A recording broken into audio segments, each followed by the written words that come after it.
Et nous sommes de retour au plateau pour la suite de cette émission. Nous abordons notre deuxième sujet. Nous prenons la direction Nous restons toujours plutôt en Afrique. Nous venons dans la CEDEAO pour parler de ces réunions des parlementaires sur la libre circulation des personnes et des biens. Une réunion qui s'est ouverte ce lundi 26 août dans la capitale gambienne pour discuter entre parlementaires des mécanismes à mettre en place pour favoriser ou mettre en œuvre la libre circulation des biens et des personnes. La réunion se tient sur le thème rôle du parlementaire de la CEDEAO dans la mise en œuvre du protocole sur la libre circulation des personnes, le droit de résidence et d'établissement dans l'espace CEDEAO, et vise à aborder donc les aspects essentiels pour faciliter donc la réalisation de ce protocole. La CEDEAO qui se réveille et veut maintenant mettre en œuvre ces protocoles adoptés depuis plusieurs années et qui ont du mal à être concrétisés sur le terrain. Ces parlementaires font leur part. L'objectif, c'est d'arriver à un jour où on aurait effectivement une libre circulation entre les personnes et les biens dans l'espace CEDEAO. Adam. Oui, bien évidemment. Vous savez, lorsque vous parlez de ce protocole-là, il faut se référer à la création de la CEDEAO même. Et lorsqu'on se réfère à cette création, vous constaterez véritablement que le soubassement même de cette création était lié à cette libre circulation des biens des personnes. Malheureusement, ça fait son petit bonhomme de chemin. On a vu d'autres protocoles s'y ajouter et pratiquement on a eu comme l'impression que cette libre circulation était rentrée pratiquement dans l'oubliette, ou en tout cas a eu du plomb dans l'aile. Et ça a été en tout cas l'épine dorsale de la gouvernance de la plupart des chefs d'État et de gouvernement, et surtout les présidents en exercice ont fait le cheval de bataille, mais les réticences persistent. Et lorsque nous voyons des pays, ils ne sont pas à un même niveau de respectabilité en ce qui concerne cette libre circulation des personnes et des biens. Les pays anglophones sont pour la plupart cités dans ce cas. Et lorsque nous faisons donc la circulation terrestre, vous constaterez véritablement qu'il y a eu une grande différence lorsque vous arrivez, vous quittez surtout un pays francophone et que vous arrivez à un pays anglophone. Le cas du Ghana avec le Togo, le cas du Ghana avec la Côte d'Ivoire, est légion. Mais justement, la grande question, c'est vrai, les parlementaires se sont réunis puisque c'est la question qui est posée aujourd'hui. C'est vrai qu'ils vont discuter de la question, poser des bases, faire des recommandations, etc. Mais la grande question reste de savoir quel est le niveau donc de respectabilité donc de ces recommandations-là. La question reste posée. Et lorsque vous prenez lors des rencontres, que ce soit le conseil des ministres ou que vous prenez la rencontre des chefs d'État et de gouvernement, etc., vous allez constater, surtout le président Fonya Sigbe, lorsqu'il avait pris le magistère de la CEDEAO, lui-même a fait des déplacements sur des frontières, il a vécu la réalité des choses, et réellement lors des conférences, il a véritablement donc appelé ses pairs à respecter ce protocole-là, mais nenni. Mais justement, je pense que avec le froissement des relations liées à l'AES qui est créé, puisque lorsqu'il était question des coups d'État, la question était également sur la table. Est-ce que cette libre circulation-là avait permis de pouvoir donc arriver à un point où c'était respecté et qu'on puisse donc la négliger autant? C'était pas évident. Donc moi je pense que cette réunion a sa raison d'être, parce que c'est pas parce que on n'a pas l'efficacité dans le respect de ce protocole-là qu'on va donc baisser la garde. Au même moment, la CEDEAO, les parlementaires de la CEDEAO aujourd'hui, s'ils ont mis en place d'autres dispositions qui permettent donc de faire entendre raison aux États, et je n'en pense pas. Mais au même moment, je pense que c'est déjà bon de pouvoir en parler, parce que quelque part, c'est justement parce qu'il n'y a pas eu efficacité qu'on continue pas poser ces questions-là sur la table, même si la CEDEAO, jusqu'au jour d'aujourd'hui, se révèle être bon enfant lorsque nous prenons les différentes subdivisions de l'Afrique en ce qui concerne cette libre circulation. Mais quoi qu'il en soit, ça continue par se poser des questions compte tenu du fait que les pays n'arrivent pas à respecter les clauses liées donc à ce protocole-là. Gabin Adjaro, les parlementaires de l'organisation ouest-africaine se retrouvent dans la capitale gambienne, à Banjul, pour discuter à partir de ce lundi des mécanismes de la mise en place du protocole sur la libre circulation des personnes. Et ce protocole qui est adopté depuis des années, mais qui peine à être mis en place au sein de la CEDEAO. Adam évoquait tout à l'heure les difficultés rencontrées au niveau des frontières dans justement la libre circulation des personnes partageant en commun cet espace CEDEAO. Les parlementaires font de leur mieux au cours de cette réunion. Oui, je pense, premièrement, je veux féliciter le Parlement de la CEDEAO parce que ça fait depuis quelques mois, ils sont en train de faire quand même du bon boulot. On a tous vu les échauffourées au Parlement, ça montre réellement que il y a un débat qui est fait et les gens sont en train de défendre leur point de vue, surtout Sagna du Sénégal. Ça montre vivement que bon, en Afrique de l'Ouest, on est en train d'aller vers une certaine démocratie ouverte et les parlementaires sont en train de prendre conscience du rôle quel est leur. Ils ne sont pas là pour défendre quand même les chefs d'État, mais ils sont là pour défendre les populations. Et l'objectif premier de la CEDEAO, créé par les pères fondateurs, son excellence le général Gnassingbé Adema et paix à son âme et Yakubu Gowon qui est toujours vivant. L'objectif était quand même de promouvoir l'intégration communautaire, de permettre à ce qu'on ait un destin commun et qu'on puisse aller vers une inclusion populaire et économique. Donc c'est tout ça là qui fait que on a pu créer la CEDEAO. Mais bizarrement, quand on a vu depuis un certain moment, et depuis plusieurs années d'ailleurs, on a vu que la CEDEAO qui devait être la CEDEAO qui gouverne l'intérêt des peuples est devenue la CEDEAO des chefs d'État et de gouvernement. Donc les populations ne comprennent absolument rien. Et le Parlement qui entre-temps devait promouvoir cette libre circulation des personnes et des biens là, c'était aussi mieux en soutien aux chefs d'État et de gouvernement. Mais aujourd'hui, on est en train de voir que bon, ils sont en train de prendre conscience et c'est de bonne guerre. L'article 3 alinéa 1 quand même du protocole a prévu en bonne et due forme l'intégration des populations. Mais aujourd'hui, quelle est la réalité sur le terrain? On avait vu lors du mandat du président togolais à la tête de cette institution communautaire-là, il a eu à se rendre aux frontières de Togo-Ghana et il a eu à constater des choses. Il a dit que non, en réalité, ce qu'on avait prévu, c'est pas ce qui est fait. Donc, il va falloir changer les choses. Mais malheureusement, il n'a eu qu'à faire un court moment à la tête de la CEDEAO. Le mandat étant fini, il n'a pas pu apporter les réponses aux problèmes qu'il avait dénichés. Aujourd'hui, moi, je vois que il faut aller vers là. Il faut aller vers là parce que c'est tellement compliqué. Aujourd'hui, on est dans la même sous-région. On parle de libre circulation des personnes et des biens. Surtout quand on n'a pas le même colonisateur. Adam vient de le dire. Les pays francophones, on a tellement de mal à franchir les frontières avec les pays anglophones. Et si tu veux aller juste au niveau de Sogankopé, c'est assez compliqué. Même les gens qui n'ont pas de pièces d'identité, on les amasse dans une case là-bas. Après, vous devez payer 500 ou bien 1000 francs avant de pouvoir partir. Et moi, ce qui me choque un peu, c'est qu'on ne parle même pas de l'aspect sécuritaire. C'est que si on dit que bon, ces gens-là, ils peuvent être dangereux pour d'autres pays ou bien pour déstabiliser d'autres pays, là, on peut comprendre. Mais vous amassez les gens là-bas, juste quand ils donnent 500 ou bien 1000 francs, vous les laissez passer. Ça veut dire que bon, avec 1000 francs, la personne peut aller déstabiliser d'autres pays. Et ça pose un certain nombre de problèmes. Moi, j'ai cru qu'à un moment donné, au Bénin, ça va être beaucoup plus facile, mais bizarrement, on est confronté au même problème.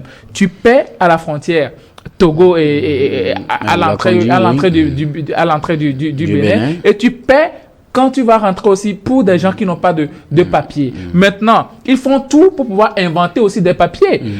Tu peux avoir ton passeport, ta carte d'identité, ton carnet jaune et tout. Ils inventent forcément quelque chose pour te soutirer de l'argent ou bien carrément, cette douanier-là te demande de l'argent directement. Bon, il faut faire quelque chose, il faut nous acheter de l'eau et autres là. Donc, c'est quelque chose qui ne permet pas réellement à ce que les populations aient la quiétude de pouvoir traverser les frontières comme ils veulent et aller faire leurs affaires. Or, on a un destin commun, on veut faire des affaires. Aujourd'hui, quand tu vas au grand marché de Lomé, les gens viennent, du Ghana le matin, ils viennent acheter leurs marchandises et repartent directement pour aller vendre ça dans leur marché. Imaginez que ces gens-là, on bloque ces gens-là aux frontières, ça va être compliqué pour les vendeurs du grand marché de Lomé d'arriver à écouler leurs marchandises et aussi aux populations de Ghana d'arriver à trouver les marchandises qu'il faut. Donc, je pense que le Parlement de la CEDEAO a quand même pris une très bonne décision.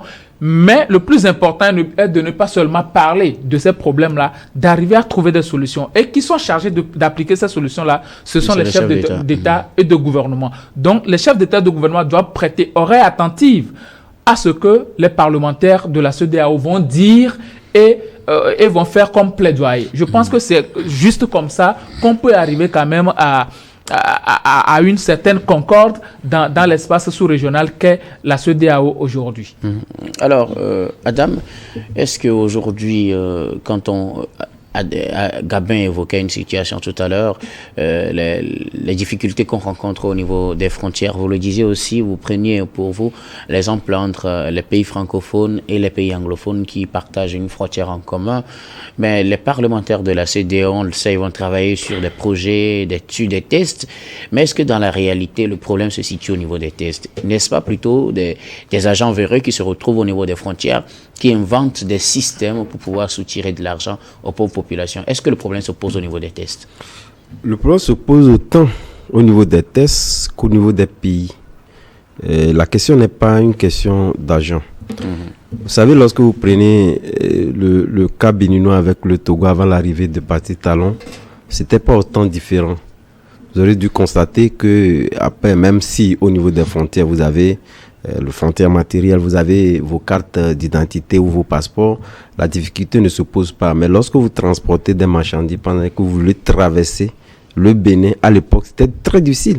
Mais vous convenez avec moi qu'aujourd'hui, lorsque vous prenez, avec l'arrivée de Patrice Talon, il n'y a même pas de barrière de tracasserie. C'est même plus, en tout cas magnifié même que le Togo, depuis la venue de... Et je pense que beaucoup en parlent. Vous arrivez, aucun agent de force de l'ordre de sécurité ne vous demandera pas un seul centime. Ça voudrait dire que la volonté politique également est passée par là. Donc lorsque nous parlons d'agents, à partir du moment où il y a la volonté politique, personne ne peut rien. Les agents véreux. Tout à fait, personne ne peut rien. Puisque lorsque vous prenez, en tout cas parlant de ces agents véreux-là, le Togo n'a rien à comparer avec le Bénin, en ce qui concerne dans ces agents véreux. Mais lorsque le politique a frappé du poing sur la table, vous ne verrez, personne vous dira qu'il a eu, en tout cas des difficultés à traverser le Bénin, que vous soyez citoyen de la CEDEAO, que vous ayez des marchandises. Non. Entre-temps, on était plus magnifié, mais avec sa venue, on a régressé. Moi, j'ai eu des difficultés la fois dernière. Voyez-vous. C'est juste la Oui, de toutes les façons, il peut y avoir quand même, en tout cas, des cas isolés qui peuvent dans se produire. Mais ce que je dis, je pense d'une manière générale. Et je pense que ça, vous n'allez pas quand même le critiquer. Mais au même moment, parlant donc des tests, et c'est le deuxième aspect de la chose, moi je pense que les réformes doivent partir de là-haut. Partir de là-haut voudrait dire quelque part, je le disais tantôt, lorsque vous prenez l'application d'AMM, lorsque nous prenons d'abord la Cour de justice de la CEDEAO, lorsque la Cour de justice de la CEDEAO rend des décisions, dites-moi combien de pays arrivent donc à respecter ces décisions-là. Donc il faudrait quand même qu'on ait des réformes à un plus haut niveau, et qu'on puisse véritablement imposer l'imposition de cette décision prise au niveau de ces instances-là, qu'on soit au niveau parlementaire ou qu'on soit au niveau judiciaire, et faire en sorte que cela puisse remonter jusqu'au conseil des présidents, des chefs d'État, pour que cela soit mis en œuvre. Parce qu'aujourd'hui, on nous dit, nous voyageons entre nous. Contrairement à ce qu'on nous dit, on essaie de pouvoir donc nous intoxiquer en nous disant que voilà, les Africains font la traversée de la Méditerranée, ils meurent par milliers. Mais on nous a dit le nombre des Africains qui prennent la route occidentale ne font même pas 10%. Or, lorsque vous les prenez, entre nous les pays, sont des milliers d'Africains qui se cherchent dans nos pays. Donc, ce que nous devons véritablement voir de regard et de très près, c'est justement faire en sorte que nos pays puissent donc respecter cette réglementation liée à cette libre circulation des biens et des personnes. Puisque, je le disais, entre-temps, lorsque je parlais du fait que la CEDEAO était considérée comme un modèle, est-ce que ce modèle-là existe encore? Je ne crois pas. Parce que à la question sécuritaire, c'est vrai, Diaro le disait tantôt, sans véritablement donc rentrer dans les détails, est aujourd'hui un motif qui refait surface et fait que les pays sont plus dans une logique de protectionnisme. Protectionnisme parce qu'on se dit la question sécuritaire doit être beaucoup plus préoccupante. Et je pense qu'il y a un sujet, vous l'avez évoqué, que tantôt nous démontrerons le pourquoi il est évident de pouvoir également renforcer ce protectionnisme-là. Mais ce protectionnisme-là ne peut avoir de l'efficacité que lorsque nous avons en face des agents, des forces de l'ordre de sécurité qui font leur travail et dans les règles de l'art, sans véritablement donc tracasser en faisant donc des raquettes. Puis ce sont ces raquettes-là qui fatiguent les populations et qui font dire à ces populations que réellement, donc au niveau des tests, on respecte, mais lorsque nous venons donc au fait, rien n'est respecté. Donc quelque part, je pense que tout revient au même, c'est la volonté politique. Même si la CEDEAO, on faisait donc des réformes et qu'on exigeait au chef de d'État et de pouvoir donc mettre en application des recommandations issues de ces institutions-là, qui sont des institutions de la CEDEAO, et les mettre dans les dispositifs, en tout cas local ou les dispositifs pays, il faudrait véritablement qu'il y ait une volonté politique pour cette mise en œuvre de ces recommandations-là au niveau pays. Sans quoi, c'est vrai, il peut y avoir des réformes et qu'on est dans des couloirs de transmission de ces réformes-là au plus haut niveau des chefs d'État, mais lorsqu'il n'y a pas de volonté politique, on serait en train de faire le surplace et qu'en réalité, ça reviendra donc au même. Gabin Adjaro, la volonté politique, c'est ce qui prime, même si on peut dénombrer, comme vous le disiez tout à l'heure, des cas d'agents véreux. Adam pense que la volonté politique, c'est la principale des choses qui pourra me permettre d'arriver un jour à l'effectivité de cette libre circulation des personnes et des biens dans l'espace CEDEAO. Oui, la volonté politique est assez primordiale dans ces circonstances-là et surtout la capacité d'application des tests. Les tests ne valent que par leur caractère contraignant. Si on a des tests, de beaux tests au niveau de la CEDEAO et qu'ils n'ont aucune contrainte envers les justiciables, alors là ça pose problème. Adam vient de parler du cas de la Cour de justice de la CEDEAO. Cette cour-là rend de très bonnes décisions depuis plusieurs années. C'est carrément l'une des meilleures cours des organisations sous-régionales, mais bizarrement on se rend compte que les États n'arrivent pas à appliquer les décisions rendues par cette cour. On a connu beaucoup de décisions rendues par cette cour-là qui n'ont pas été mises en œuvre. Soit les États choisissent les parties à exécuter, soit peut-être on peut décider de verser des émoluments aux gens, mais pour d'autres pans, ils ne veulent pas les appliquer. Ça veut dire que les États ont quand même la capacité de choisir la décision qui les arrange. Et ça pose un certain nombre de problèmes. Dans la plupart des pays, même de l'Afrique de l'Ouest, on a tendance à constater que les décisions qu'on rend ou bien les problèmes qu'ils ont à leur intérieur, quand on apporte ça devant la Cour de justice de la CEDEAO, ces États-là ont toujours eu tort. Ça montre à suffisance que même dans la plupart de nos pays, on n'arrive pas réellement à respecter les tests. Alors comment faire pour respecter les tests sur le plan communautaire? Ça pose un certain nombre de problèmes. La CEDEAO a de très bons tests. Si on arrive à mettre en application ces tests-là, je pense qu'on n'aura pas de problème dans la sous-région. Surtout au niveau de l'intégration et autres là, il n'y aura pas de problème. Mais le fait est que nos États même choisissent de ne pas premièrement respecter les tests chez eux et du coup, ils ont du mal à appliquer les tests communautaires. Or, dans la hiérarchie des normes, les tests que vous avez ratifiés s'imposent normalement à vos tests nationaux. Mais ils ne le font pas, ils ont choisi de ne pas le faire. Donc, le problème aujourd'hui, c'est que on doit arriver à inculquer dans la mentalité que c'est nous qui avons choisi d'adhérer à cette CEDEAO. Ça veut dire que nous devons accepter d'appliquer les recommandations venues de la CEDEAO. Nous devons appliquer les tests de la CEDEAO. Mais ne pas vouloir appliquer ces tests-là, ça veut dire que nous ne faisons pas réellement partie de la CEDEAO. Quand tu choisis de faire partie d'une organisation sous-régionale ou même internationale, les tests que tu as ratifiés s'imposent à toi. Et tu es obligé quand même de respecter, d'appliquer ces tests-là, peu importe comment cela est difficile d'accepter le contenu. Donc, pour moi, le plus important aujourd'hui, c'est que on peut avoir la volonté politique, c'est très important, mais inclure aussi dans la mentalité de ceux-là qui sont chargés d'appliquer ces tests-là qu'on a l'obligation de le faire. Les douaniers qui sont aux frontières et tout, les brebis galeuses, c'est vrai, il y en a dans toutes les professions, mais quand les brebis galeuses sont beaucoup plus nombreux que ceux-là qui ne commettent pas des exactions, alors ça pose un problème. Donc moi, mes accusations, bon, souvent la plupart de ça, c'est juste côté Togo-Ghana, là, c'est beaucoup plus accru. Au niveau de Togo-Bénin, c'est juste le côté Togo que j'accuse le plus souvent. Parce que là, il faut dire les choses telles qu'elles sont. Ces agents-là, ils demandent trop de l'argent. Pour eux, c'est l'argent. L'argent, peu importe ce que tu présentes, passe par là, tu vas donner un petit 500 et autres là. C'est eux, c'est l'argent. C'est vrai que côté béninois, souvent, c'est quelques agents qui font ce genre de choses parce que je traverse cette frontière-là plusieurs fois dans un mois. Donc, je pense que ce qu'il faut faire aujourd'hui, c'est d'arriver à respecter cette volonté politique-là qu'ont les chefs d'État, d'arriver à inclure les populations. Vous savez, en dehors des frontières que nous avons, nous sommes quand même les mêmes peuples. Moi, quand je vais au Bénin, je parle levé, on me comprend. Ils parlent levé aussi, on se comprend. Sauf, bon, si je dépasse à Flao, là, je ne comprends plus rien. Là, vous êtes dans le Ghana. Là, je suis dans le Ghana. Donc, nous devons comprendre que nous sommes quand même les mêmes peuples et que ceux-là qui sont chargés d'exécuter les tests, ce n'est pas souvent les chefs d'État. Les chefs d'État, c'est beaucoup plus à un niveau élevé. Mais les subalternes, ceux-là qui sont chargés d'appliquer les tests concernant l'intégration de la population, concernant la libre circulation des personnes et des biens, qu'ils fassent bien leur travail et qu'ils mettent les populations à l'aise pour que ces populations-là ne craignent pas le fait de traverser les frontières. Alors, y a-t-il des moyens de pression sur ces agents pour qu'ils puissent respecter les tests, Adam?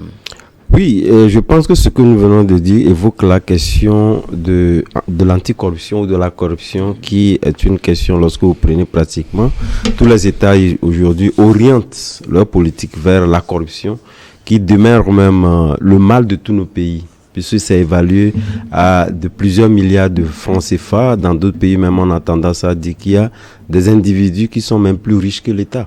Non, ça voudrait dire quelque part que c'est toujours continuer par renforcer le dispositif anticorruption dans nos États et surtout également d'éduquer davantage cette jeunesse-là. Puisque je me rappelais, on était à une conférence lorsque un jeune homme posait la question de savoir quelle est cette jeunesse-là lorsqu'il s'agit de pouvoir avoir de la volonté d'aller vers les métiers où on corrompt davantage, ils sont plus nombreux à aller vers là. Parce que lorsqu'on parle du recrutement dans d'autres secteurs d'activité où il y a plus de la corruption, vous voyez que la jeunesse a beaucoup plus d'attrait vers cette profession-là. Mais tout le monde aime l'argent. Non, ça veut dire quelque part qu'il y a une question d'éducation qui se pose également. Une question d'éducation et de patriotisme. Parce que quelque part, si chacun fait sien cette question d'anticorruption et qu'on essaie véritablement de montrer le mal, la corruption dans nos États, je pense qu'il faudrait quand même que ça commence par cette jeunesse-là, à qui on dit, voilà, on a besoin de l'emploi pour la jeunesse, mais cette jeunesse-là choisit. Non, on a besoin de l'argent, mais il faut quand même mûrir des idées pour en chercher. Ah oui. On ne va pas quand même s'orienter parce que là, il y a plus de corruption, donc la jeunesse aime là où on corrompt davantage. Donc, vous voyez qu'il y a véritablement une question d'éducation liée également à cette question d'anticorruption qui se pose. Lutte contre la corruption, éducation, que faut-il faire pour que ces agents qu'on qualifie souvent de véreux et qui n'appliquent pas les tests puissent retourner dans les rangs? Oui, bon, à ce niveau, je ne parlerai pas de lutte contre la corruption, mais je parlerai beaucoup plus de sanctions vis-à-vis de ces agents-là. Quand vous arrivez à sanctionner 1, 2, 3 personnes, ceux-là qui vont commettre encore ces actions-là auront peur. Et surtout, il faut faire en sorte que les populations aient accès beaucoup plus tôt à des mécanismes qui pour porter plainte contre les agents-là qui les malmènent au niveau des frontières et qui les mènent la vie dure. Je pense que quand les populations auront accès facile à des institutions, à des instances de la CEDEAO, ça va beaucoup plus permettre. C'est en cela qu'il faut aussi créer d'autres institutions qui pourrait permettre à la population d'être beaucoup plus à même de les approcher. Parce qu'aujourd'hui, pour une histoire de 500 bien 1000 francs, tu ne vas pas quand même prendre un avocat pour porter plainte au niveau de la Cour de justice de la CEDEAO. Il faut créer d'autres mécanismes pour permettre à la population d'avoir accès facile. Pourquoi ne pas avoir des inspecteurs au niveau de ces frontières-là pour que si les populations sont victimes d'un certain nombre de choses, ils puissent les approcher directement pour dire que bon, voilà, tel douanier ou bien tel policier, tel gendarme m'a fait ceci ou cela. Donc là, je pense que ça va se régler rapidement.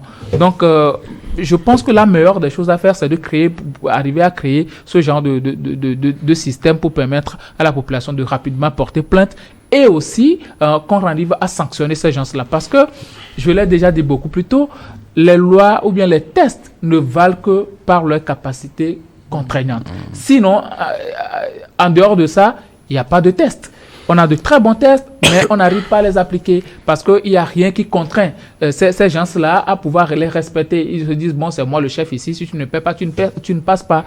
Or, nous, on a besoin d'une certaine fluidité au niveau des frontières pour que les activités marchent beaucoup plus vite. Si vous enlevez 1 heure du temps d'un commerçant, alors là, vous enlevez beaucoup de millions peut-être. Alors, il faut faire en sorte que les choses aillent de manière beaucoup plus fluide et que la population arrive à se sentir à l'aise. Et cela ne peut passer que par de la création de mécanismes qui pourraient permettre à ce que la population puisse porter plainte rapidement à 0 francs et qu'on sanctionne les agents véreux. Donc oui, répondant donc à cette situation de sanction, je pense que c'est le lieu de féliciter l'Office togolais de recettes, même si c'est pas à 100%. Je pense que son outil ou son institution d'anticorruption mise en place, des fois on communique pas là-dessus pour un oui ou un non. Je pense que beaucoup d'agents sont aujourd'hui mis en genoux ou radiés des effectifs de l'OTR dû véritablement donc à ces mécanismes-là d'anticorruption mis en place, justement parce que parlant de la fluidité, de la rapidité, voilà pourquoi on a mis des postes juste à poser à nos frontières où vous voyez véritablement vous allez, je pense qu'au niveau de Ilakondi ça existe également sur d'autres frontières également, faire en sorte qu'on ait une célérité et d'aller vite et permettre à ce que les hommes d'affaires fassent de rentabilité. Mais qu'est-ce qu'on ne constate pas de l'autre côté? Et je pense que l'OTR est à féliciter. Si d'autres institutions, tout comme il parlait tantôt des raquettes qui constatent au niveau de nos frontières, si au niveau aussi bien de la gendarmerie, de la police, puis ce sont ces 3 corps-là qui interviennent au niveau des frontières pour que eux également puissent mettre en place des numéros verts pour qu'on puisse donc remonter des indélicatesses. Je pense que ce serait quand même bien pour nos populations, que cette libre circulation serait véritablement effective dans nos pays. Vous préconisez des numéros verts pour dénoncer. Oui, puis ce sont ces numéros verts-là qui font l'efficacité. Non, qui font l'efficacité de l'État. Je venais de le dire tantôt, où certains agents ont été donc radiés, cela quand même fait, en tout cas, amende honorable si cela s'avérait aussi vrai au niveau de la gendarmerie et de la police. Merci beaucoup à vous pour vos contributions. Nous allons marquer la pause pour le journal, puis on reviendra tout à l'heure pour la suite de cette émission.